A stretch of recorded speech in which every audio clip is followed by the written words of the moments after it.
A quick moment of wisdom.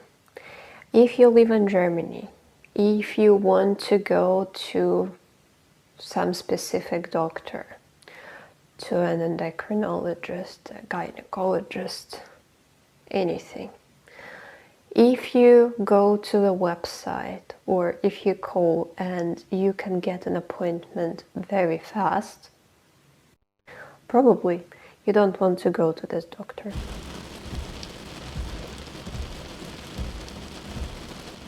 Moin moin, dear people, old, new, my friends, the friends of my friends, my relatives, and anyone in the world who found this video and who thought that probably the topics I'm talking about might be interesting for them.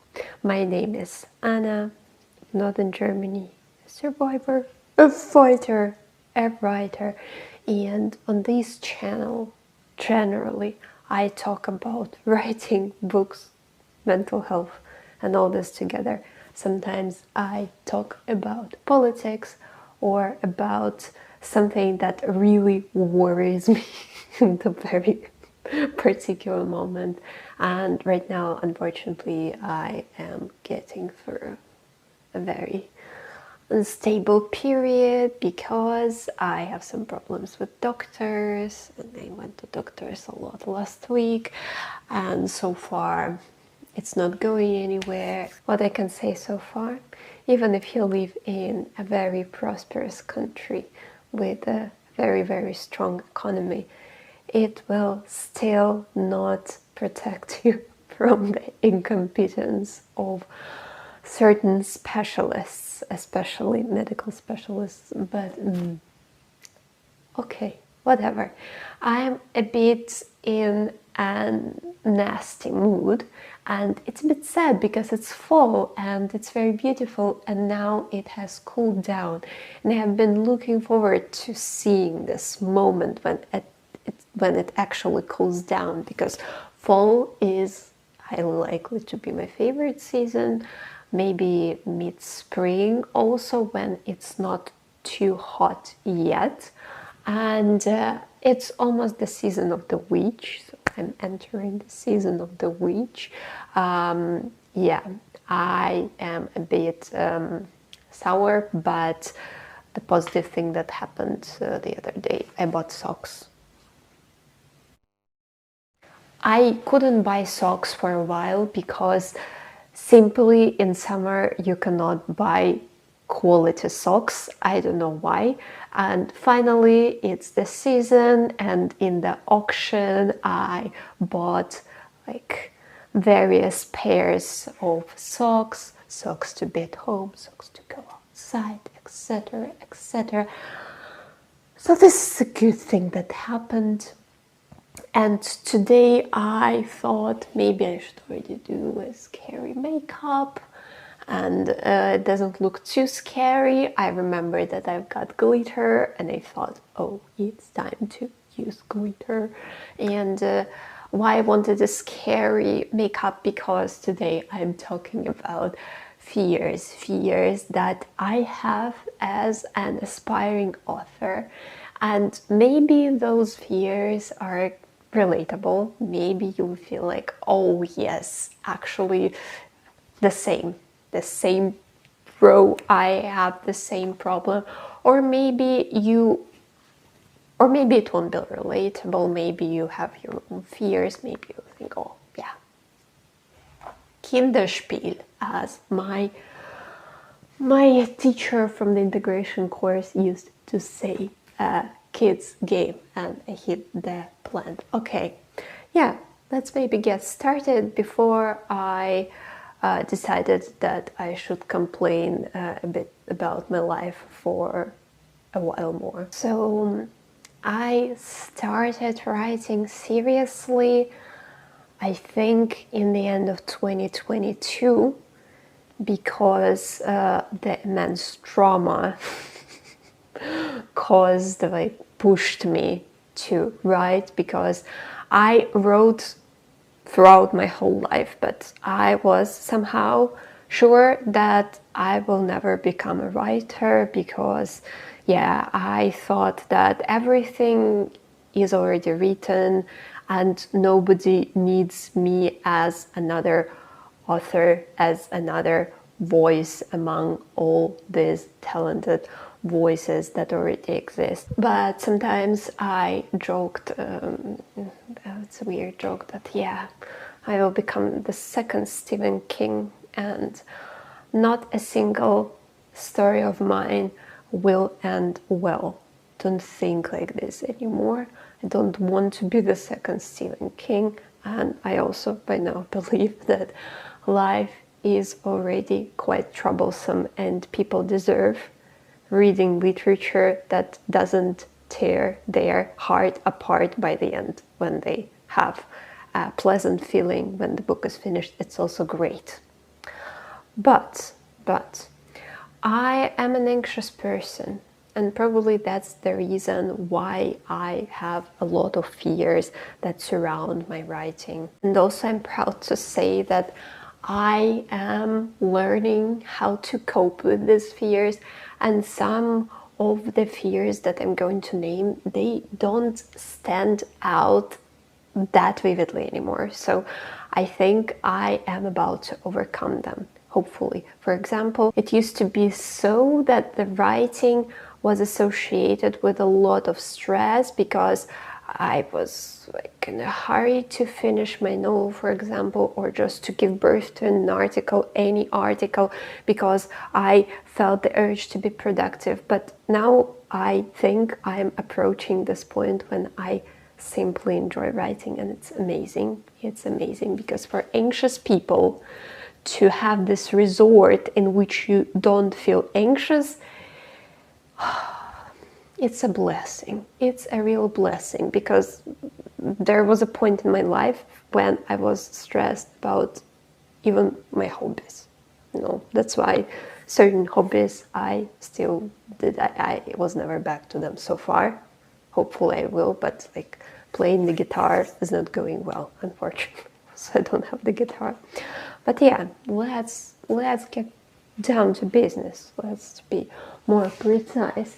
And I'll start with the first fear. And this fear, maybe many aspiring authors can relate to this fear. And this fear is that, what if I'm never going to be published? What if I overestimated myself? What if actually I think that these things that I'm writing about, they are kind of interesting and they're also important, but what if there is no demand for such things in the world? And what if I put a lot of effort into a book that is very personal for me, for example, and as one of my favorite bloggers, Christy Androns, who recently got publishing deal, I'm very happy for her. She says that in this case, you just start a new book. You have nothing else to do. Also, you can self-publish your book, but it's a bit different, you know, because yeah, publishing deal, it's amazing, it's cool when your book is standing on the shelf in the bookshop. I have discussed it with my friends who also write, and we actually discussed it also from the point of view, a friend of mine from the writing group, from Shut Up and Write, Suda. If I pronounce your name incorrectly, I'm very sorry, and if you're watching it, hi. And with her we discussed it, that yeah, you should answer the question, why do I write? And from her perspective, she also struggled, she's a poet, and she struggled with this feeling that, oh, I don't know why poetry is so difficult, it's very hard to earn money in this area while being a poet. And she read an article, I think, and the person who wrote the article was saying that, why do you even write? Because there are people, for example, in Palestine, and they're writing and they're fighting and they are doing a great thing and they are in a great danger, but they're still writing. And why do you say that writing is difficult, writing poems is difficult? Because you just simply cannot publish. publish your works. But I argued with her because as a person who struggled from depression, and as a person who was told that you have no right to be depressed because you have 2 arms, 2 legs, everything is amazing, you have the roof above your head. Think about the ones who are hungry, who are starving, who are suffering, and they really want to live. They wish that they had what you have. And yes, but I think comparing yourself to others is the wrong way to go in any case.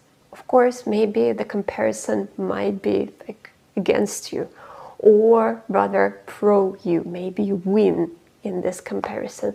But anyway, it only makes you more miserable. It doesn't help you to overcome this problem, to feel more secure, to relax in your writing, because then you start blaming yourself that, oh well, there are people who suffer and I complain. But the size of a problem must be seen like in the relation to the person. So for each person, their problems are the most visible, the most immense. And we should not say that, yeah, well, it's not difficult at all. It is difficult because personally I'm no Emily Dickinson. And if I write something and if it rests in my drawer and nobody would ever see this, I would be upset. And it's not even about money. And for many people, it's also about money, because writing, this is what they can, and they would want to earn money with what they enjoy the most, and maybe they don't have, so far they don't have another opportunity. And yeah, and we're just creatures like this. We crave being recognized. I think there is nothing bad about that. In my opinion, what can help you is grounding and not following the steps of your anxiety. Because I'm a very anxious person, and anxiety is always about the future. For example, right now, I'm sitting here. I'm not anxious about sitting here. I'm anxious about the future. Always, always, always. And you don't need to go that far, because of course every anxious thought causes the next anxious thought. Oh, okay, I will never find an agent. I will never ever get a publishing deal. Nobody will ever read my book. I'm going to be miserable. I will never become an actual author, although you're already an author, because or a writer. Okay, if you're not published, maybe it's easier to say writer, because otherwise, whatever, you can also say you're an author. Nobody cares. This video is literally like, let's diagnose the generalized anxiety disorder, which I obviously have. Another fear related to the previous one, and this fear, I wrote to myself, the first book is doomed to fail, because I was told, like everybody, all my friends told me that it is very rare that the author gets like a publishing deal from the first book, and it demoralizes you because you have been working on this book and you start questioning yourself, why am I even doing this? Why am I writing? Because this book is likely it's highly likely nobody's going to like it, and it's going to be obvious that I'm just the beginner. And this is also, of course, the anxiety, because nobody knows, and this is actually the best thing about this world, that nobody knows what is going to happen tomorrow. Yes, it's scary, but at the same time, you can never know, because maybe your first book is going to fail, or maybe it's not going to fail, because there are also authors who succeeded from the first book, from their debut. novel, and it is also, it's not impossible, it's like 50%, 50%. And what I really, really liked in the video of Christiane Jones recently, in her long video about getting the publishing deal and like navigating this, finding the agent, finding the getting the publishing deal video, and she said that why not you? There is always a chance that your book is going to be published, and why wouldn't it be you? Why wouldn't it be your book to be published? And also, don't forget that sometimes maybe you write also when you're tired. It feels like you are writing trash, you're writing crap, it's so bad.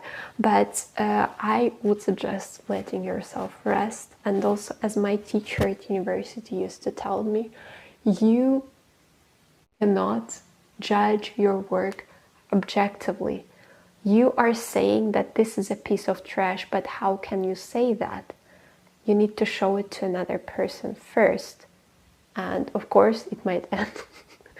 The person might also say that, yeah, this is a piece of trash, but it's not likely. Especially, I think it's really unlikely that you or any other author, any other writer is going to hand this honor of the first read of your book to any random person. But the person can also be biased. Don't overthink this stuff. I'm also saying this to myself. Okay, another fear. And another fear is related to me being a foreigner in the English-speaking world. I'm Russian. I learned the English language artificially. I struggled a lot at school. My family doesn't speak English or any other language, and I struggled a lot. I understood while I was studying at university, I studied linguistics, I could see that, I could feel that I need to work twice as much than my co-students because they were already forward and I was kind of backwards, and my self-esteem was very low. And during the first year of studying, I had to perform a miracle language studies because I'm in the language studies because I am very, very stubborn. And I remember my first tests in English, like after the first semester of studying at university, my teacher said, "What the heck is that? Why is it so bad? You need to work a lot on your English." And I was working. And also I watched videos. I also saw people around me who got C2 while they're still at university, and I knew that I'm far from C2. And also I really had big problems with writing, especially writing, like academic writing. My IELTS was great, but writing, I barely made it. And when I was writing TOEFL, and I had written TOEFL before IELTS, because I thought that I was going to teach people how to prepare for the exams. Yes, and I remember I had a tutor, and he told me that I am writing like I am dictating the telegram, not like the messenger telegram, this old style telegram in which you save space, save money, you dictate everything without dots, without commas, without anything, and your writing is basically like a telegram. And I thought, oh my god, it's so bad.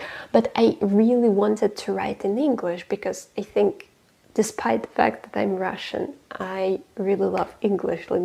English is my favorite language because English connects so many people, and the audience you can reach in English, you will never reach such an audience in Russian. And the fear is basically that I will never be equal to people, to the natives, because I'll never have such a rich vocabulary as natives. I will never have such a pronunciation as natives.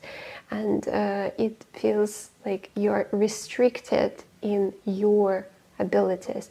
And also, again, when you're very tired and when you're writing and it feels like you're using the same word again and again, you know, like when you write an English or any other exam, and speaking is difficult because you need to give as much information as possible in the short period of time. And also, when you're nervous, you tend to forget all your excellent vocabulary you had learned before. And I remember in July when I was writing my B2 German, I passed. I felt like I said, "Es ist mir sehr wichtig," like it's very important for me, like 1,000 times. And it sticks to your brain and it feels like I'm using all the same vocabulary again and again, again and again. And of course, it's a bit depressing, but as my psychologist says, you can always look at the situation from two perspectives. You can look at the situation from the perspective that it is your restriction, your language crippled, you are not equal to the natives. Or you can look at it from the perspective of freedom, because you can look at the situation from the different angles, because you are kind of, yeah, synthetically, but you're in the English-speaking culture, but also you have some other culture in the background, and like this you can present your unique experience, your unique point of view. And also I will also mention Sisuda once again. Hello, if you're watching this. And she says that she values the authors who can transmit the idea with the simple language. And this is also true. I think there is no catastrophe in the fact that maybe your books are easier for people to read if English is not their native language, if they can allow themselves, they can be absorbed by the text, and it doesn't have fancy whimsical words, but maybe it can reach the wider audience. Another thing, I'm kind of afraid of not being capable of finding your own style, because recently, and not even only recently, I once read the phrase in the text that was, I think it was actually for TOEFL, when I was preparing for TOEFL. It was 1,000 years ago. I was 20 years old, still at university, and it was like every thought you have, it's the product of the surrounding. So every phrase has already been said. No phrase is unique. Everything that you are voicing, it's like a compilation of everything that you ever read, ever watched, etc., etc. And it made me so depressed, and it felt like, what if I'm writing but I'm just repeating everything that I had ever read, all my favorite authors, so there is nothing unique in what I am bringing into this world. In this situation, as one of my friends, Jofi, also if you're watching this, hi Jofi, Jofi said to me once that, yeah, it's not that dramatic, and it helps you to realize that, yeah, of course, there are lots of cliches, and there are lots of topics that have been spoken about, but maybe you can concentrate on your own creativity then. And when you think of creating something unique, always, you stress yourself out, and it might also seem quite far-fetched, quite artificial again. So yeah, it's again about anxiety. just chill, girl.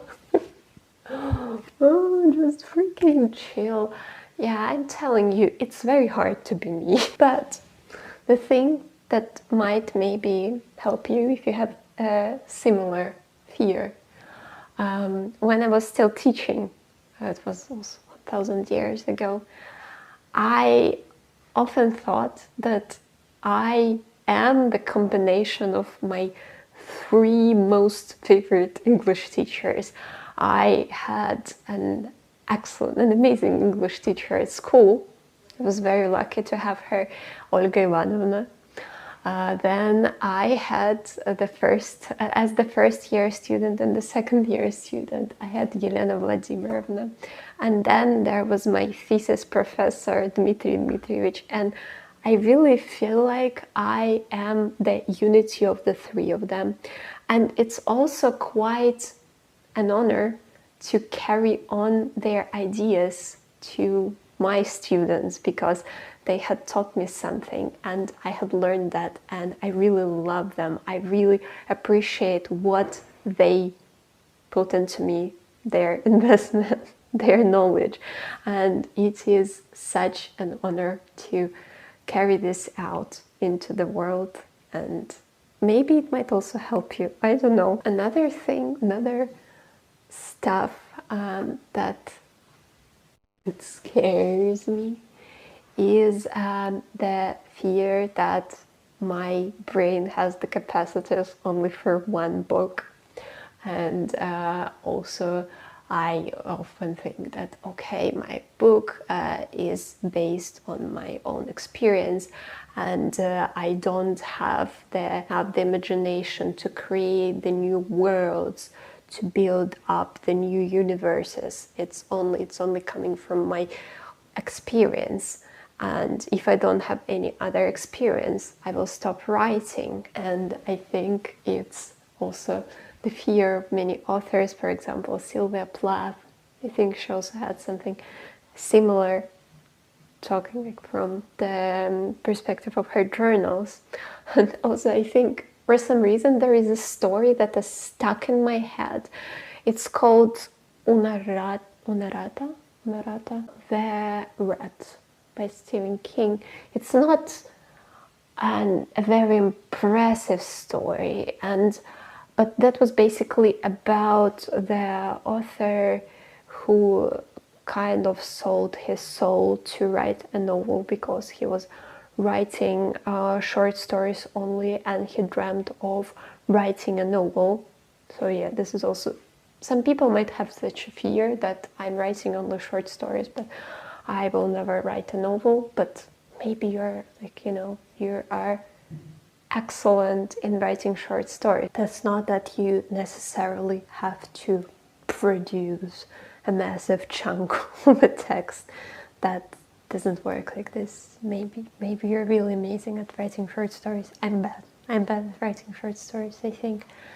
And talking about the fact that, okay, if you write only one book, it can still be a great book. Maybe you'll find something else, something more interesting. Maybe your priorities will shift. And again, don't see too far into the future. And really, you can never know. Maybe one day you won't want to write. So far, I don't think so. About myself, from my experience, I had times when I wasn't able to write at all, and usually when my mind was overloaded. For example, the 11th grade in Russia, when I was finishing school, I couldn't write at all. Then I was back to writing. Then a lot of shit started happening in Russia, and also with my mental health, I couldn't write. And also the secret. I'm a girly girl. I have a secret that tell you, will you keep it? No, I didn't kill anyone. I just wanted to say that if you are afraid that if you start addressing your mental problem, if you get on pills, you fear becoming less creative, losing your spark. That's not what is going to happen. You are surviving right now, and for example, pills or doctor's advice might help you move from the survival mode to another healthier condition, and there is a chance that your work will change, but it will change for better. You can believe me. You can believe me. Don't be afraid to address your mental issues because you will lose your spark. You won't. You won't. Otherwise, I would suggest taking a break as much as you need it. Or another suggestion, as some people from my writing group say, carry on writing. I think you can consider it, you can weigh it by yourself, and you can see what is better for you. I think for me, pushing myself to write when my mind is a bit overwhelmed, maybe it's not the best idea, because like this you can also end up having a writer's and author's burnout. So, but you can decide for yourself. That's your freedom. Another fear, it's very stupid because it contradicts the very first fear. It's the fear of the writing becoming too commercial, that, well, maybe if I publish the book and if I will be expected to write something similar, or if I will always be expected to write something to please the audience, because writing something to please the audience or writing something that really interests you, it's not always the same. And I kind of afraid of turning into Stephen King, because it feels like he produces so much text, and the quality of this text, I don't want to judge, but I was a fan of Stephen King when I was 14, and now I'm not a fan of Stephen King. And his latest books, it feels like I'm reading the same book again and again, with the same character, with the same plot basics, and it doesn't make me exactly happy. Although, of course, this is kind of his unique signature, and there is also nothing bad about that. But the same I noticed in Matt Haig's books, kind of, because I read almost all his books, and also makes me a bit disillusioned. But at the same time, I think here it helps not to turn your writing into your job, because of course if your life depends on it, you have to please the agents, you have to please an immense number of people. But there is also nothing bad in wanting to earn money, because we live in the material world. The main thing here is not to lie to yourself. If you say like, yeah, I really want to earn money and this is my priority right now, you're very welcome to earn money. But if you feel like my priority is to create something of the value, to stay true to myself, to experiment, to respond to my desires mostly, in this case, yeah, maybe writing will not become your job. But I don't think writing will become my job, because yeah, it's very difficult. It's very difficult to earn from your book if you don't write bestsellers. But no, we'll even see. Again, let's not run in front of the high-speed train, okay? Yeah, the future is in the future. Present is in the present. And I don't know, those were my fears. I don't know if you have similar fears. Maybe you have some other fears. I think many people currently are afraid of AI replacing them. I don't know. I think I'm not afraid of AI replacing me, but I believe AI is not super ethical, and I'm trying not to support AI. I'm trying not to use AI to boost my creativity, because I believe that that's not what it is supposed to be, because humans need to leave the creativity to themselves and not to the AI. Also, another fear that people might have is the white sheet. They wanted to mention it. Fortunately, lucky me, I don't have it. I don't know. I have all other fears. This one I don't have, thanks God. But, you know, it doesn't have to be the white sheet. You can always start slowly with writing. You can trick your brain. Professionally tricking my brain. Start with planning, start with something very slow, and if you even doodle something, or if you just write something which you know is not going to be the story, but the story will come later, just, you know, fill the paper with something.